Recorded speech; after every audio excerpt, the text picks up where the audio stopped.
these uncertain times.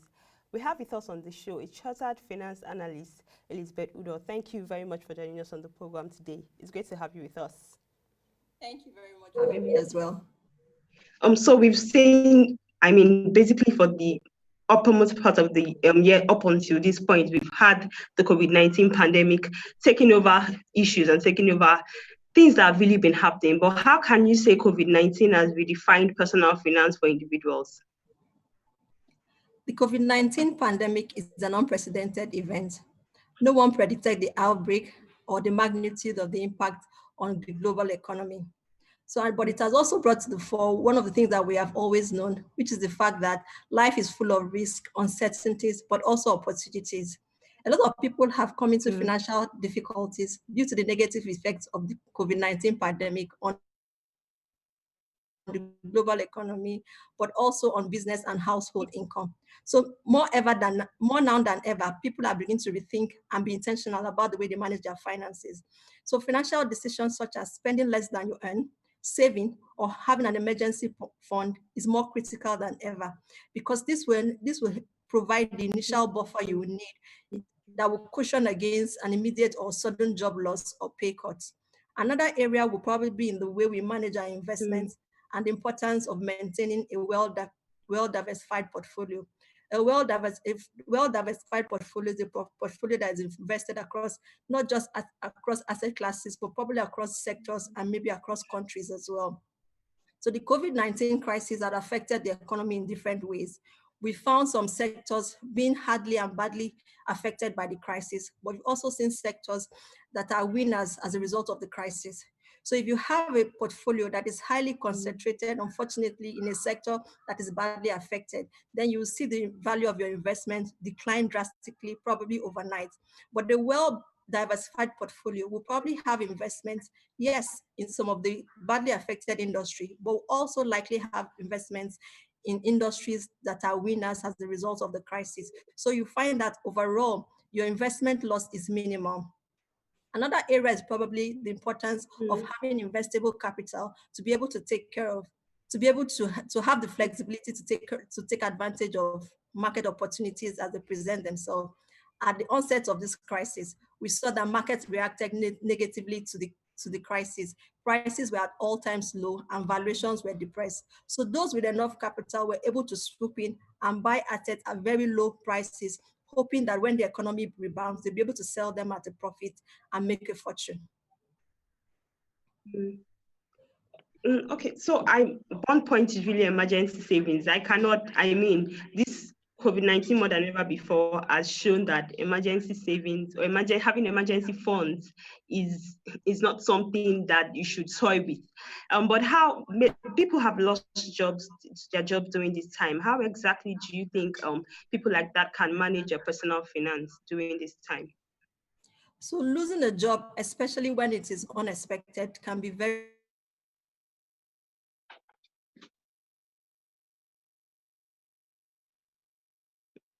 Hello.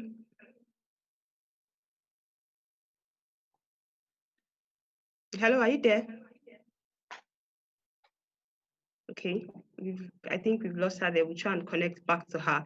But basically, as she has mentioned, emergency savings is, for me, it's even something that more than ever before, this period has shown that there is a need to build and have emergency savings. Emergency savings is basically about 6 months of your salary put together. Okay, Mrs. Elizabeth Ekpo, are you back? Yes, I'm back on. Sorry, apologies. Okay, so as I was saying, I said you need to first identify what your expenses are. If you have been in the habit of tracking your income and expense before now, it should be clear to you. But if not, then you need to basically take out time to write down what your expenses are so that you can know how much you really need, either on a daily, monthly, or weekly basis. That way, you know how much you really need. And if you have savings, you can already determine how long your savings will last you for. Another thing you need to do is be able to separate your income into the essentials and non-essentials by with the aim of ensuring that you cut down on all your non-essential expenses. So your essential expenses will include things like money you spend on rent, money you spend on food, or money you spend on bills, which are the basic necessities you need to survive. The non-essential expenses will be probably money for clothing or money for a vacation. Those ones need to be cut down. And in terms of your essential expenses, you probably have to think about how do you reduce the cost of your essential expenses. So you really, if you're a premium brand shopper, probably time to start thinking about substituting your products for cheaper brands or looking for alternative ways of reducing your cost. Another thing you need to start thinking about is how do you start earning money as soon as possible? So if you have skills, how do you monetize those skills? For example, if you know how to make hair, how do you offer hairdressing services to your friends and family for a fee? If you have assets, how do you put that to alternative uses? You have a car, you may want to consider putting it up for Uber or Taxify so that you can have money coming in.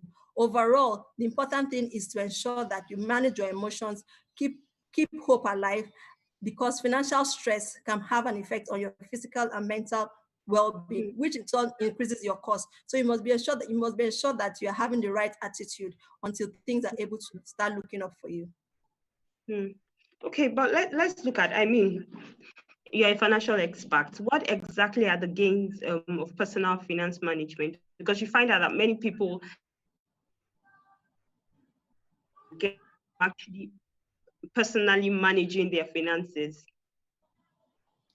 So personal finance management is all about how you manage your money and plan your future. So it will involve activities and decisions that have an impact on your financial well-being. So some of the benefits of having a good finance management strategy is that you're able to know how much you have or how much you do not have, and you're able to make the best out of your money. It will also help you make the right money and investment decisions, taking into consideration your personal circumstances and objectives. And note that I said right investment decisions. I didn't just say good investment decisions. There's a difference, because while an investment may be good, it may not necessarily be right for you. You have to consider investment opportunities in light of your financial goals and objectives, and in light of certain factors that may be peculiar to you, such as your age, how much money you have, your beliefs, and stuff like that. This will enable you to know the right investment opportunities to pursue. Also, with a good financial management plan, you have this flexibility of responding quickly to unpredicted events, but still be on track to achieving your financial goals and objectives. Okay, you wrote, you developed an income expense tracker rather. What exactly, I would like us to talk extensively on it. How exactly do you think that this can be useful to Nigerians, and even in practicing personal finance and helping them grow financial independence? Okay, so the income and expense tracker that I developed is a template that helps you keep record of your monthly income and expenses. So what I've done is pre-populate the sheet with typical Nigerian household income and expense lines. So you will have income lines like money from salary, gifts you receive from people, or interest from your investments. And then you have expense lines that are divided into specific buckets of expenses, such as money you spend on your home, money you spend on salaries for your domestic staff, money you spend on your giving, so including your tithes, your offering, and those kind of expenses, and money you even spend on yourself, caring for yourself. So at a glance, you are able to see where your money is going. At a glance, you're able to see how much you are able or not able to spend at the end of the month, and you are able to make some adjustments as you deem fit. Also, the tracker has a sheet that prompts you to begin to think and write down your financial goals and objectives, dimensioning them into your short-term, medium-term, and long-term goals. So your short-term goals will be goals you probably want to achieve between now and the next 5 years. Your medium-term goals will be goals you want to achieve between 5 and 10 years.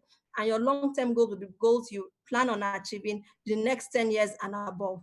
And putting your goals and your income, your financial situation side by side, at a glance, you're able to see how far away or how close you are to achieving your financial goals, and make the necessary lifestyle adjustments. And if possible, you probably have to start considering speaking to a professional and asking for help.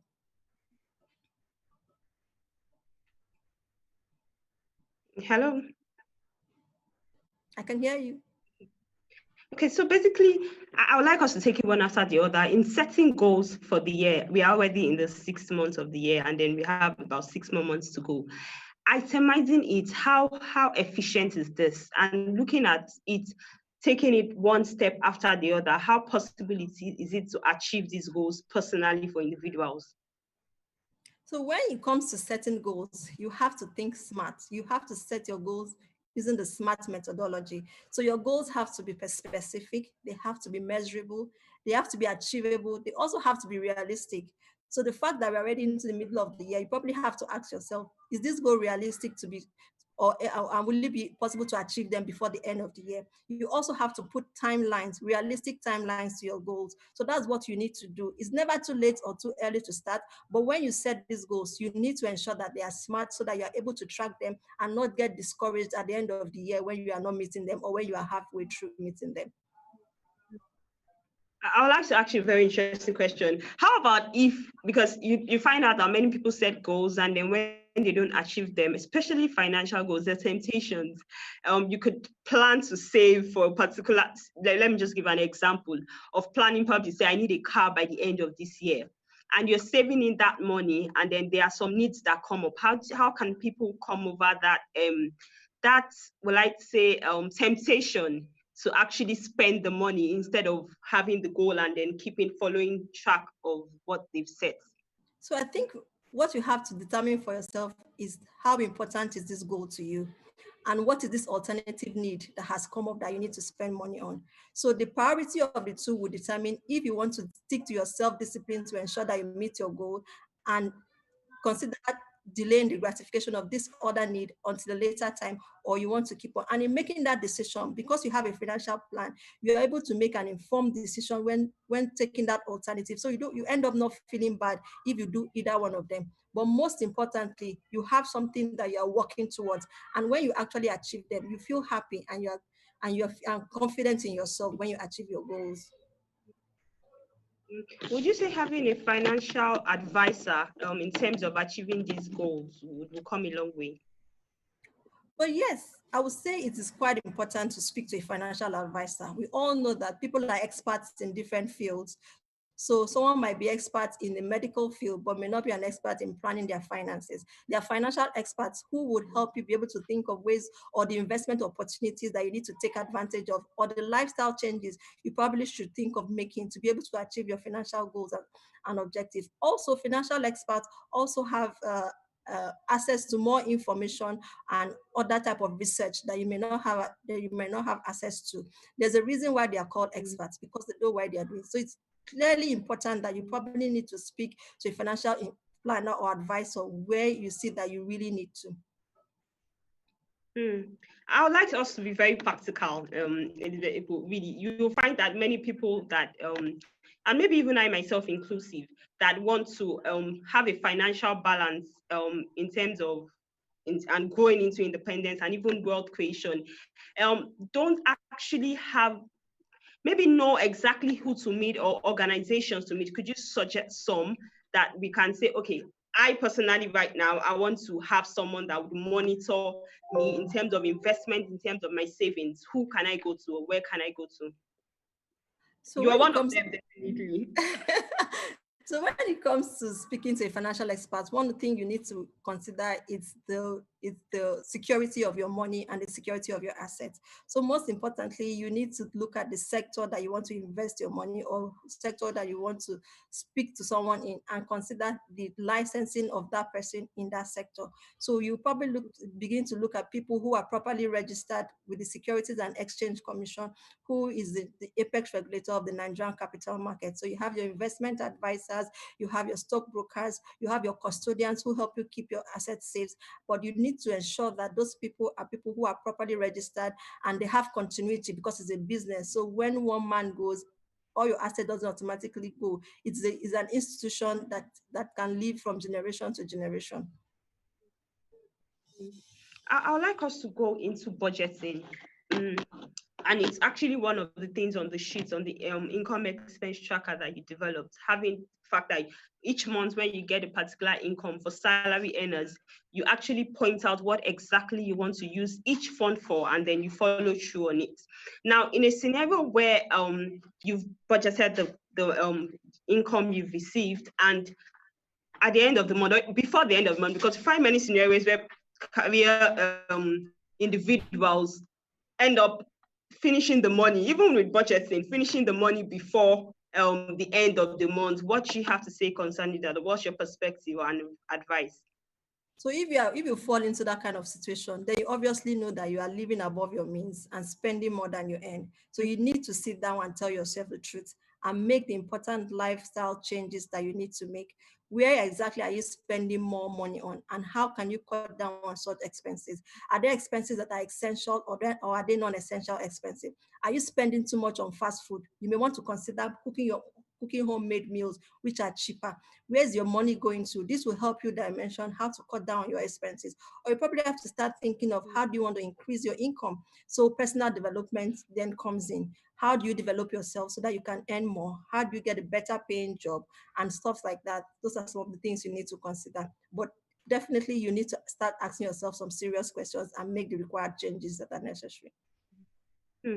Thank you so much, Elizabeth Ekpo. But let's look at financial balance. We've seen scenarios right now where people are actually working from home, and the reality is even beyond this period of partial lockdown or even total lockdown in some countries, many people will still have to work from home. So how do we ensure financial balance when working from home? So our new normal in COVID-19 is that many of us are having to work from home. And while there are benefits of working from home, such as an improved work-life balance or savings on some expenses, working at home also comes at an additional cost. So the challenge is usually being able to strike a balance such that the money you save by not going to work every day, doesn't get wiped up by the increased cost of working from home. So while you save money from transportation, car repairs, gym membership, or spending on Okay. exotic restaurants and lunches at home, you probably will be spending additional money on data costs, airtime, gas, electricity, and you have to now sit down and dimension how you're able to balance it so that you don't end up being in a worse off situation because you're working from home. So that is where tracking your income and expense is really important. By tracking your income and expense, you can be able to identify where your money is going. And by identifying where your money is going, you need to ask yourself some hard decisions. How do I cut down on these expenses? So if your data cost has increased exponentially and you are living in a house with one or more additional people and you are all subscribing for individual data plans, they probably want to start thinking, how do we want to consider getting a home Wi-Fi with unlimited data where we all contribute to? That way your cost of data reduces on an individual level. Also, things like electricity, you want to start looking at ensuring that gadgets or lights that are not in use are turned off when they are not in use. In terms of your gas supply or in terms of your diesel and petrol usage, you want to consider, if you have a diesel gen or you have a gen that is consuming so much petrol, you want to consider, do I buy a smaller gen that I can use during the day that powers at least the fan and I'm able to charge my laptop? That way you're reducing costs also. You also have to think about developing DIY skills. So do it yourself skills. What are the skills that you can develop that you can do yourself without necessarily having to call a professional to do them? I myself have developed a skill to make my daughter's hair. So I kind of dabbled into hair making while I was in high school. So now I'm able to make her hair. I'm not an expert, I'm not very good at it, but I'm able to save that cost of having to take her to the salon to make her hair, to be able to ensure that I have enough money left at the end of the month. So things like that, lifestyle changes can also help you be able to cut down your expenses so that the extra cost of working from home does not become overwhelming and you're able to achieve a financial balance.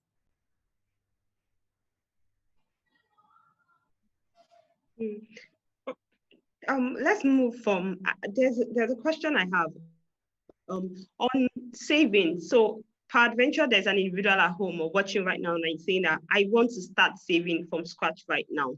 How can I start? And then secondly, how from what point do you move from savings to investment? So if you want to start saving, I think making that decision that you want to start saving is is very good. And then you need to ask yourself, how much can I afford to save at the end of the month? But your savings shouldn't be the last thing that you do at the end of all your expenses. You should save as the first thing you do. So immediately your monthly income comes, the first thing that should go out of your account, if you are not a believer, should be your savings. And if you're a believer, probably your tithes.